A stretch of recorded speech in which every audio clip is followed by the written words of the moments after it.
Assalamualaikum warahmatullahi wabarakatuh. Nama saya Imam Pratama, perwakilan dari kelompok 6, ingin mempresentasikan hasil daripada diskusi kelompok kami yang berjudul sumber daya alam yang tidak dapat Pratama NPM 1851010116. Assalamualaikum warahmatullahi wabarakatuh. Nama saya Muhammad Bintang Arya Wicaksana, NPM 18510101. Assalamualaikum warahmatullahi wabarakatuh. Perkenalkan, nama saya Nova Fitriani, NPM 1851010086. Warahmatullahi wabarakatuh. Perkenalkan, nama saya Wahyu Fajarisma, NPM 1851010083. Di sini saya akan menjelaskan mengenai pendahuluan tentang sumber daya alam yang tidak dapat diperbarui. Sumber daya alam yang tidak dapat diperbarui adalah sumber daya alam yang secara biologis tidak dapat meregenerasi dirinya sendiri. Selain itu, secara geologis, sumber daya alam yang tidak dapat diperbarui bisa membentuk dirinya sendiri, melainkan membutuhkan waktu yang lama, ribuan, ratusan, bahkan jutaan tahun. Sumber daya yang tidak dapat diperbarui ini biasanya terdapat di dalam permukaan tanah, seperti hasil barang-barang hasil tambang, emas, perak, nikel, timah, minyak bumi, minyak mentah, dan lain sebagainya. Selanjutnya materi tentang model dasar teori model Hotelling yang akan disampaikan oleh Nova Fitriani. Sumber daya alam yang tidak dapat diperbarui ini juga ada model-modelnya. Yang model-modelnya itu model dasar Hotelling adalah model perhitungan terhadap sumber daya alam yang tidak dapat diperbarui dengan kurun waktu 2 periode, yaitu Q0 dan Q1. Terus yang kedua itu asumsi dalam model dasar Hotelling, yaitu model dasar Hotelling yaitu sumber daya alam konstan. Nah, biasa ekstensi sumber daya alam diasumsikan hanya sebagai fungsi dari keluaran. Nah, terus ada juga keterangannya itu, misalnya P itu sebagai harga, C biasanya per unit ekstensi, terus yang S stok, dan yang kayak K8 itu diskon rate atau suku bunga. Terus ada dasarnya juga. Dasar mode Hotelling itu yang pertama, pada metode Hotelling dapat disimpulkan bahwa output akan menurun sepanjang waktu, sedangkan harga nominal akan naik sepanjang waktu. Di sini saya akan menunjukkan contoh soal yang dimana misalkan saya mengambil contoh tambang emas, dimana sebuah tambang memiliki stok sebesar 5.000 ton.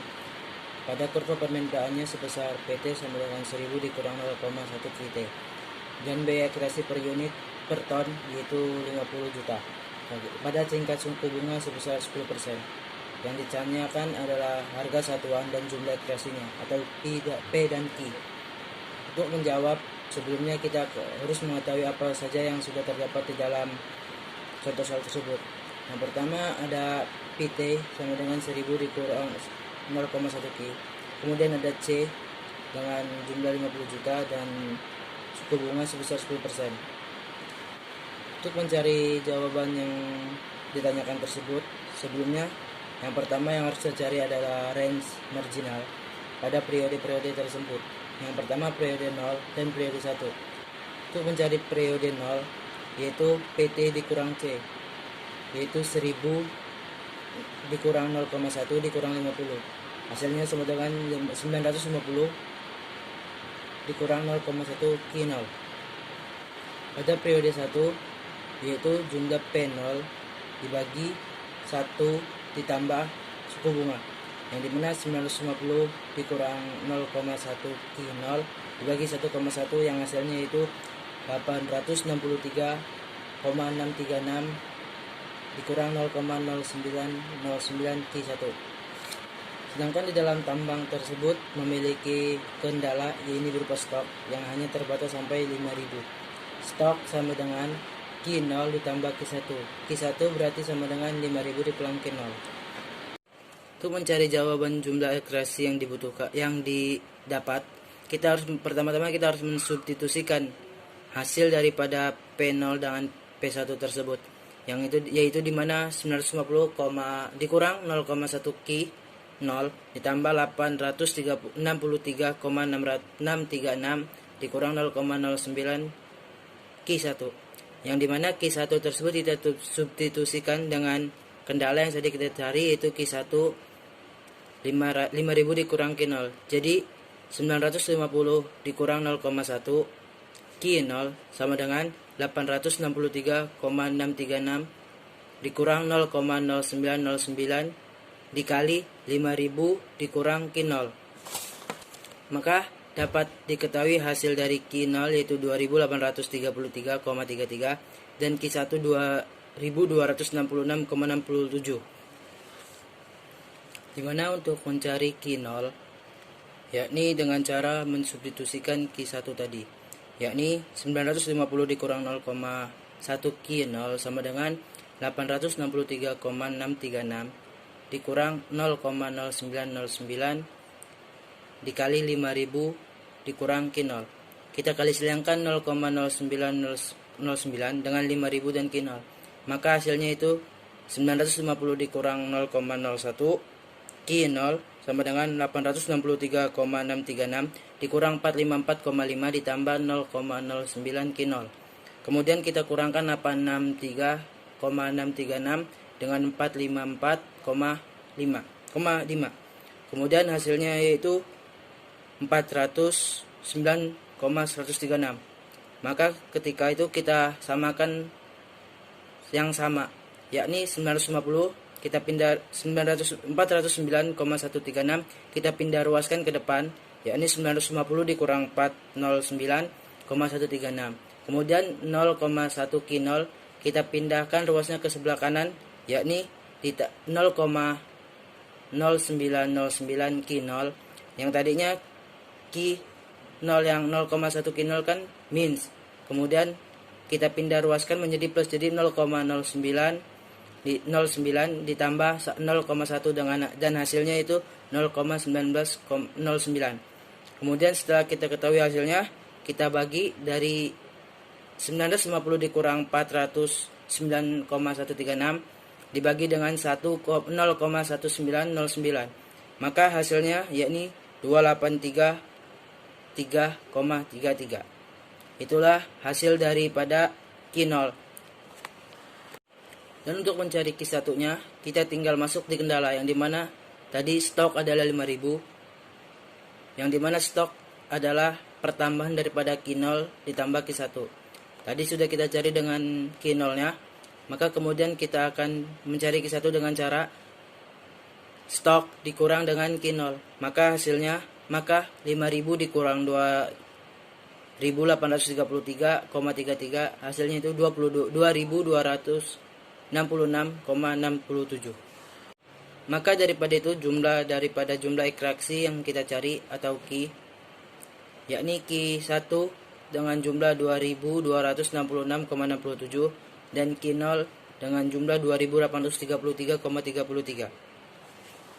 Jika kita sudah menemukan Q, maka selanjutnya kita akan mencari P atau harga dengan cara mensubstitusikan Q tadi ke dalam persamaan yang awal, yang dimana dikatakan 1000 dikurang 0,1 Q. Kemudian kita substitusikan Q tersebut dengan Q0, yakni 2833. Maka hasilnya 1000 dikurang 0,1 dikali 2833. Kemudian hasilnya yakni 1000 dikurang 283,333. Maka hasilnya P1 adalah 716,667. Selanjutnya, jikalau kita sudah menemukan P0-nya, maka langkah selanjutnya untuk mencari P1 dengan menggunakan rumus P1 dikurang P0 sama dengan tingkat suku bunga dikali P0 dikurang C, yang dimana P0 716,667 sama dengan P1 dikurang 716,667 disama dengan 0,1 yaitu tingkat suku bunga dikalikan 716,667 dikurang 50. Maka hasilnya P1 dikurang 716,667 sama dengan 0,1 dikali 666,667. Maka P1 dikurang 716,667 sama dengan 66,6667. Kemudian kita pindah ruaskan P0 yang 716 yang 716,667 yang semula berporoskan negatif atau minus, kita pindah ruaskan ke sebelah kanan akan berubah jadi plus, yakni P1 sama dengan 66,667 ditambah 716,667, maka P1 sama dengan 783,33. Saat ini kita sudah menemukan apa saja yang sudah dipertanyakan di dalam contoh soal, yakni Q0, Q1, P0, dan P1, yang dimana Q0 adalah 2833,33 dan Q1-nya 2166,67 dan P0 yakni 716,667 dan P1-nya 783,33. Untuk mengungkapkan metode golden rule yang ditemukan oleh Hotelling dengan cara mencari tingkat suku bunga dengan cara P1 dikurang C, kemudian dikurang dengan P0 dikurang C, dibagi P0 dikurang C, maka sama dengan tingkat suku bunga. Kita masukkan dengan contoh-contoh yang sudah kita cari tadi. P1 dikurang C yaitu 783,333 dikurang 50. Kemudian P0 nya yaitu 716,667 dikurang 50 dibagi 716,667 dikurang 50. Jika sudah dijumlahkan, yakni 66,6667 dibagi dengan 666,667, maka hasilnya 0,1.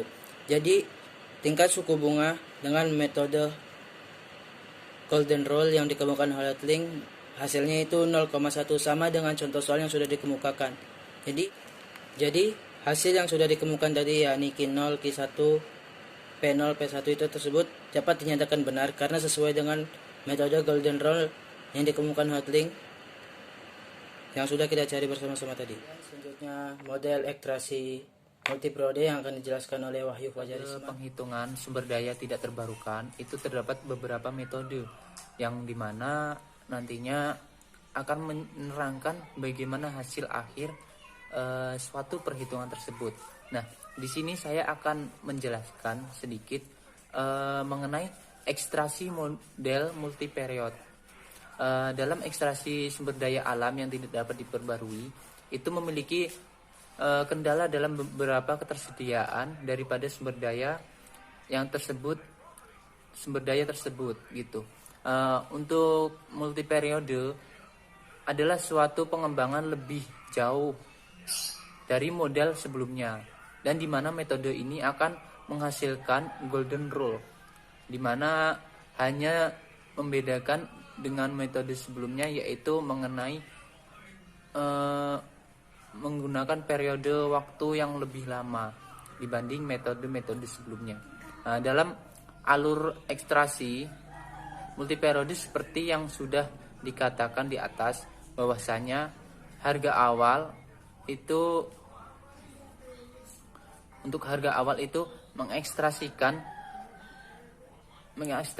hingga akhir, yang itu akan mengalami kenaikan dengan jumlah ekstraksi yang mengalami penurunan mulai dari awal sampai akhir. Seperti pada contohnya, pada awal periode harga TO itu terdapat 10 harganya, dan untuk PO dengan jumlah ekstraksi yaitu sebanyak 5.000. Kemudian di periode berikutnya, sebagaimana kesimpulan pada model dasar, harga akan terus bertambah, sedangkan jumlahnya itu akan lama-kelamaan berkurang gitu. Jadi pada metode selanjutnya, PT harga menjadi 15 dan jumlah menjadi 4.000 gitu, dan juga seterusnya. Jadi ketika suatu harga itu mengalami kenaikan, maka jumlah daripada suatu produk ataupun barang tersebut itu akan semakin menurun. Ekstraksi model pasar monopoli dan kebijakannya yang akan dijelaskan oleh Muhammad Bintang. Di sini saya akan menyampaikan materi tentang ekstraksi sumber daya alam pada pasar monopoli dan kebijakannya. Monopoli sumber daya alam yang tidak dapat diperbaharui biasanya didasari dengan adanya kelebihan teknologi yang terjadi. Di Indonesia sendiri, monopoli terhadap SDA dilakukan oleh pemerintah melalui BUMN yang diatur oleh kementerian-kementerian terkait. Dalam pelaksanaannya, ekstraksi yang dilakukan oleh pasar monopoli lebih konservatif dibandingkan dengan oleh pasar kompetitif, dan jika dilihat dari segi keoptimalannya, pasar monopoli juga memiliki keoptimalan yang lebih daripada pasar kompetitif. Kebijakan dalam pengekstraksian. Pemerintah dalam hal ini sudah mengatur berbagai kebijakan mengenai pemanfaatan sumber daya alam yang tidak dapat diperbarui sehingga tidak dapat menimbulkan pengeksploitasian yang berlebihan terhadap sumber daya. Salah satu hal yang sudah dilakukan oleh pemerintah dengan menerapkan Undang-Undang Minerba Nomor 3 Tahun 2020 tentang pengelolaan batu bara dan sumber daya mineral, yang dimana semuanya atas kendali negara. Undang-Undang Nomor 22 Tahun 2001 tentang minyak dan gas bumi, dan masih banyak undang-undang lainnya yang mengatur penggunaan dan pengekstraksian sumber daya alam.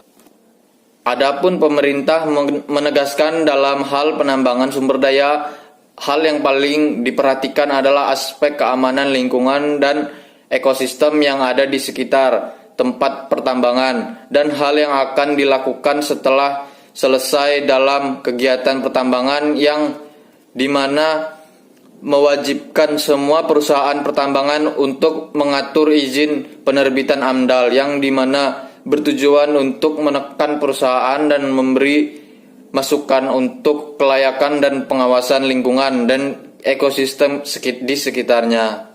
Sekian penjelasan dari saya ucapkan terima kasih.